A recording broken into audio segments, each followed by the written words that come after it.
Disclaimer: the following is a true crime-style dramatization of pre-existing fictional media.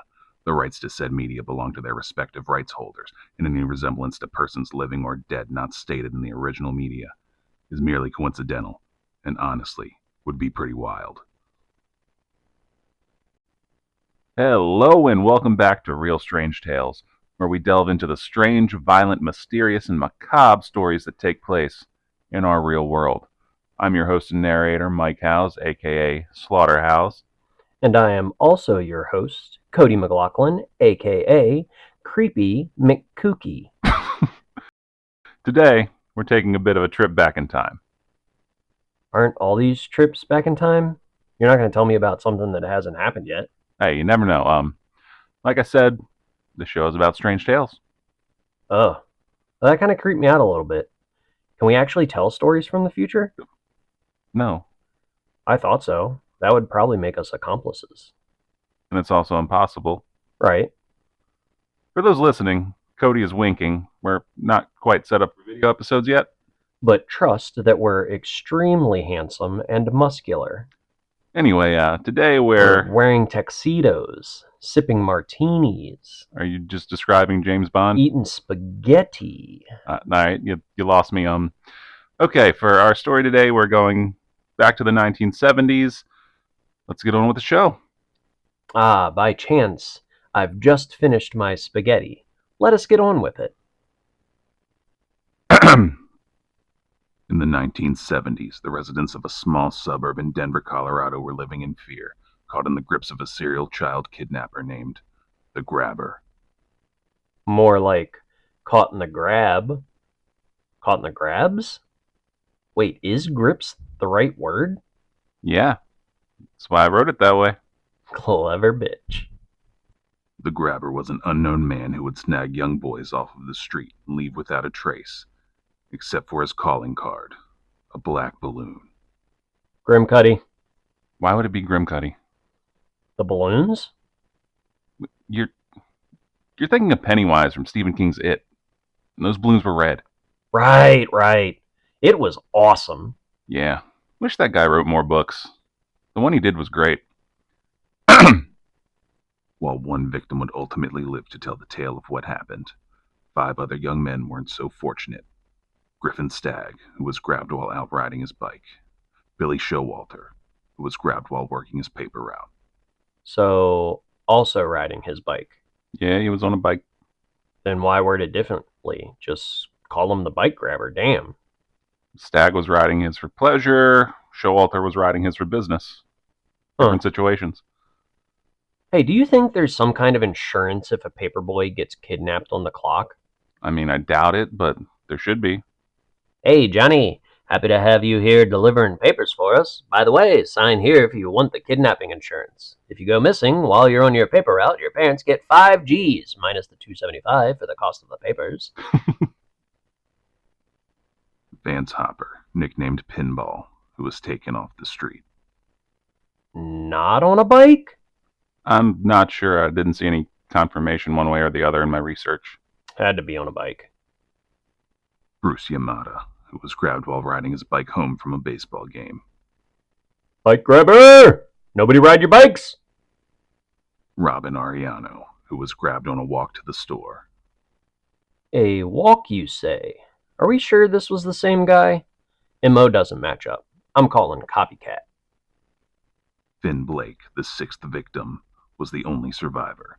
He lived with his sister Gwen and their father Terrence, an abusive alcoholic who was raising the 2 kids alone after their mother took her own life. That's some, colorful backstory. Why didn't the other kids get that? What do you mean?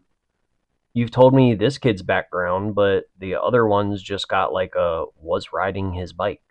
I mean, these were kids in the 1970s who weren't around to tell anyone about their life story because they didn't make it. I mean, what do you want me to say? He didn't serve in Nam and liked to put chocolate milk in his Frosted Flakes. Wait, can you do that? Why wouldn't you be able to put chocolate milk in your Frosted Flakes? Ooh, I feel like a whole new world just opened up to me. How much longer is this? Finn's mother had long claimed to be plagued by dreams that felt more like premonitions or psychic events. Gwen, Finn's sister, was even questioned by police after telling Bruce Yamada's sister that she had a dream about her brother after he went missing. Makes sense. You hear about a kid you know going missing, you dream about them. The dream involved black balloons, a detail that had yet to be released to the public. Oh. Okay, never mind. It is creepy. One day in 1978, while walking home from school, Finn encountered a pale man outside of a black van asking for assistance. He obliged, but it was too late by the time he noticed what was in the back of the van: a set of black balloons. He was drugged and dragged into the van before waking up in the grabber's basement. First error there was walking toward the van. I know not to do that shit. Well, you know not to do that shit because of cases like the grabber. This was the 1970s. And vans looked even creepier in the 1970s. Only way you're getting me anywhere near a van is if it has pictures of ice cream on the side. So, you're telling me and all of our listeners that if they want to kidnap you, all they need is a sticker of a rocket pop to slap on the side of their van and you're jumping in willy-nilly? I mean, yeah, hey, all 6 of you out there, don't do that. But what all 6 of you should do is subscribe. But anyway, if any of those 6 people would kidnap you, what do you think they would do that for? Why would someone want to kidnap me? Aside from my body, of course. Oh, fair.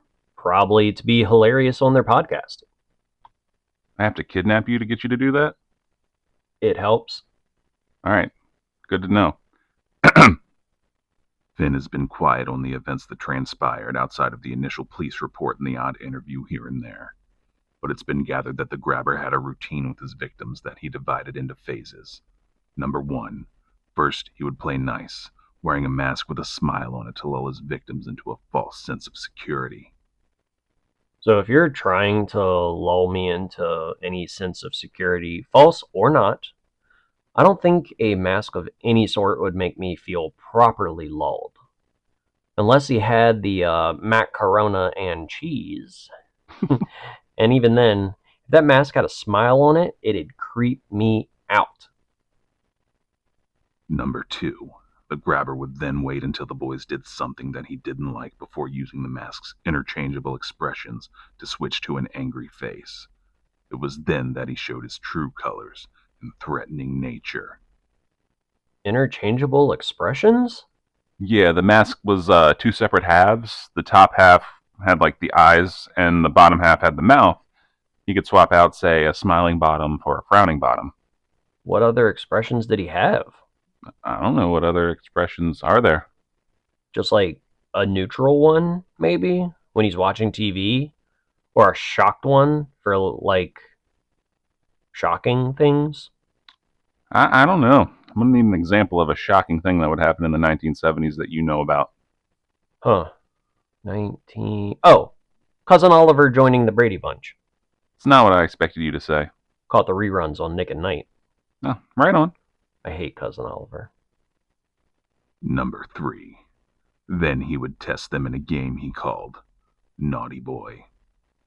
Oh no. Naughty Boy was a game in which he would leave the door unlocked and ajar, offering the victim a chance to escape. However, he would be waiting upstairs with a belt to punish them when they worked up the courage to climb the basement stairs. Still awful, but not as awful as the name would lead me to imagine. What did you imagine? I don't want to talk about it. Number 4. After they lost the game of Naughty Boy, he would punish them severely. This would either be too much for them to handle and they would succumb to their injuries, or the grabber would let them recover and keep them around until he got bored and snuffed them out, then moving on to finding the next victim.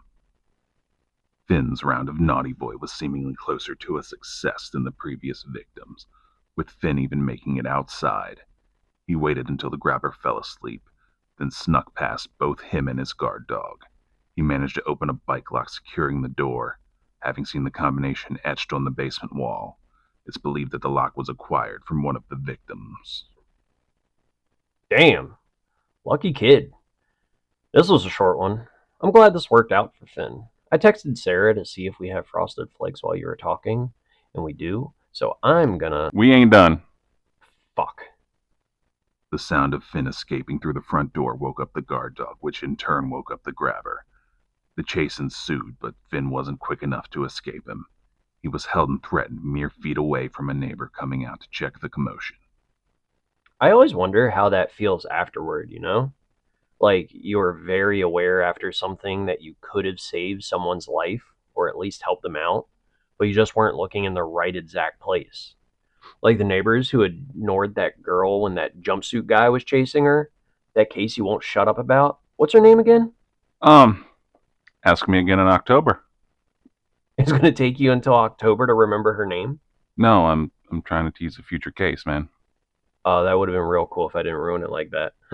Yeah, probably. While Finn was spared the wrath of the grabber that night, the next morning his captor went out to gather the supplies to punish and dispose of him.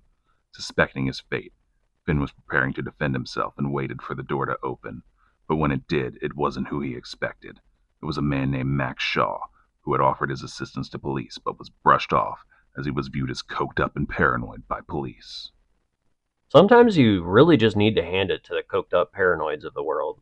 They get shit done, or at least make for a funny time while they try. Anyway, I'm gonna go get my, huh. You look like you're about to clear your throat again? Unfortunately for Max, he discovered Finn at the same time the grabber arrived home, bearing an axe into the top of the man's head. I never liked the way you phrased that. Phrased what? Buried an axe in his head. Makes it sound like he used a shovel to make a hole in his head and then put the axe in the hole. Well, just for the record, that imitation was not flattering, and that is not what happened. The man in the mask, the grabber that had terrorized this town, was Albert Shaw, the brother of Max and a local party magician. Now, in addition to being ready to dump Finn and move on to the next victim, he had to kill his own brother because of him. He was ready for bloodshed, but so was Finn. Oh, that last part gave me chills. Does he fuck him up? If you'd let me get to it, I But can. wait, this guy was offering the police his help to find the killer, doing his own research and whatnot, but it turned out to be the brother who was letting him crash on his couch? Was he in on it and was looking for, like, the reward? Nope. Genuinely trying to help and completely oblivious to the fact it was happening a few feet below where he slept. Bummer. The one time a cokehead conspiracy theorist is right, he gets an axe in the skull. Tell me what happened. We'll get there in a minute, but first we have to stop in with the local police. Ew, no. While this was happening, the police, acting on an anonymous tip, went to address of a house. However, they didn't find Finn. Before leaving, they did discover a hidden basement containing the bodies of Griffin Stagg, Billy Showalter, Vance Hopper, Bruce Yamada, and Robin Ariano. This home belonged to Albert Shaw, but wasn't the one in which Finn was held. Dude, the 1970s were wild. A party magician could own 2 homes?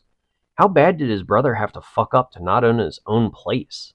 Also, imagine how awkward it probably was to find out your brother owns a whole other house and still makes you sleep on the couch in the one where he also lives. Nah! My other house has my, stuff. You just take the couch. The hell was that voice? A 1970s party magician. Well, shit, I wouldn't have guessed that, but now that you tell me, that's actually spot on, so good job. Albert brought his dog to the basement to prevent Finn escaping during his punishment, but he would soon find out that the previous escape attempt wasn't Finn's first, and wouldn't be his last. He ran to the hallway that led to the toilet and jumped over a rug, covering up a hole he had dug in the dirt area of the ground. He pulled a tripwire made from cable he had pulled out of the wall to trip Albert, making him stumble into the hole. At the bottom was a grate he had pulled from the window in a previous attempt to scale the wall to escape through the window. The grate was placed at a diagonal angle that broke Albert's ankle. A phone attached to the wall of the basement had the receiver cut off and was packed with dirt from Finn's hallway hole. He used the phone to beat Albert in the head while he flailed defenseless halfway in the hole, then used the cord of the phone to choke Albert to death. Fuck yes. God damn. That's baller as hell. I hate to say it, but I think Finn might have outclassed Andy Barclay from however long back. Andy's still my boy, though. Keep in mind that you believe Andy killed innocent people. Finn killed a child abductor. Yeah, but Andy is much more little. Little guys gotta stick together, huh? Fuck you. Finn then turned his sights to the guard dog at the door. He better not hurt that dog. Finn had also attempted to tunnel through the wall, but was stopped at the rear of an upright freezer in Albert's storage room.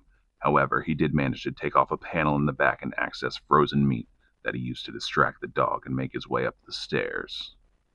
That's great. Finn rolls.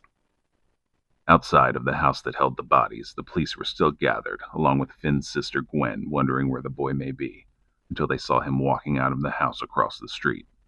Finn was reunited with his family and the families of the 5 victims, while the news they received was tragic. It was closure at last. This is the last segment of our show where we speculate on the more mysterious details of the case. Cody, I have one question for you. Who made the anonymous tip? I would assume Max. But he was in the house they didn't go to. He seemingly also didn't know that his brother was for sure the grabber until he saw Finn. Well, he played detective a lot. Maybe he got a hunch and thought he was calling for backup. To the wrong address? Cocaine's a hell of a drug. Rick James quote, nice. Who's Rick James? Alright, Jesus. I'm going to propose an idea to you. Gonna be hard to top chocolate milk and frosted flakes, but go for it. What if it was Gwen? The little sister? Yeah, her mom claimed to have dreams about events for which she wasn't present, and Gwen knew about the black balloons. But same thing you said about Max. Why would she get the address wrong? Well, some speculate that her supposed gift was contacting the dead kids, so she knew where their bodies were and maybe just assumed that Finn would be there as well. Ooh. Okay, that's a suitably spooky explanation. Alright, I said it was one question, but here's a bonus one. How did Finn get so lucky?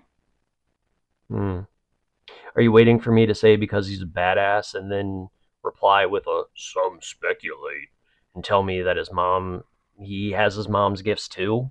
Yeah, pretty much actually.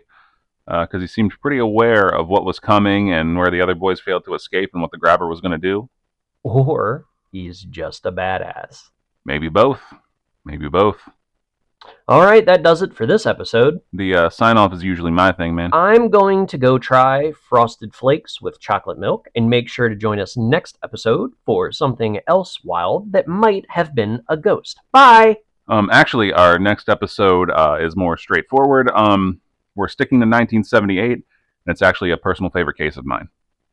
Okay, I love to guess Grim Cuddy, but I'm pretty sure this is Jumpsuit Guy. It is Jumpsuit Guy, so make sure you join us next time. Like, subscribe, comment, do all that stuff, and we'll catch you then.